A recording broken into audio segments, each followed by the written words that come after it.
Well, I can tell you this, that I suspect that President Trump is in the White House right now screaming at his television, if not actually screaming at his Attorney-General. I mean, this has been a stunning break, arguably, by the Attorney-General, who has been a staunch supporter through thick and thin for President Trump. So I suspect President Trump wouldn't have anticipated his Attorney-General coming out and essentially slapping down all of the president's and the president's legal team's claims of electoral fraud. You know, as you say, President Trump still maintains that this election was stolen from him.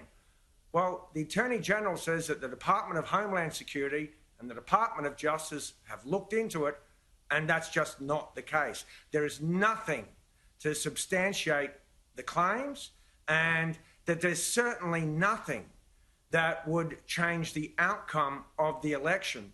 Now, what has been reported, is, as the Attorney General says, is very particularised claims. A lost ballot here, a bad signature there, questions about postmarks. Well, we have that in every election.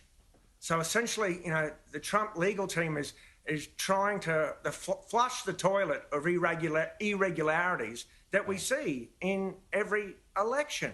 So there's nothing extraordinary there. The one systemic allegation that was made by the campaign, the Attorney General says they looked into it, that voter machines were either rigged or the software was infected so that they would flip votes. He says both Homeland Security and Department of Justice looked into that, and there's absolutely no evidence that that happened. Chuck Schumer, the Senate Minority Leader, reckons that, and a Democrat of course, but says that William Barr might have to be the next one to go before Donald Trump steps aside.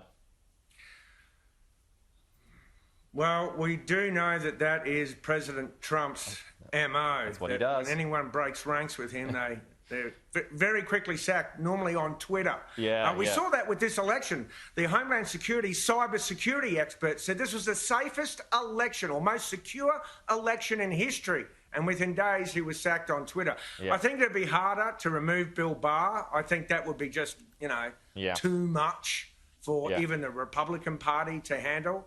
But yeah, you just don't know with this president.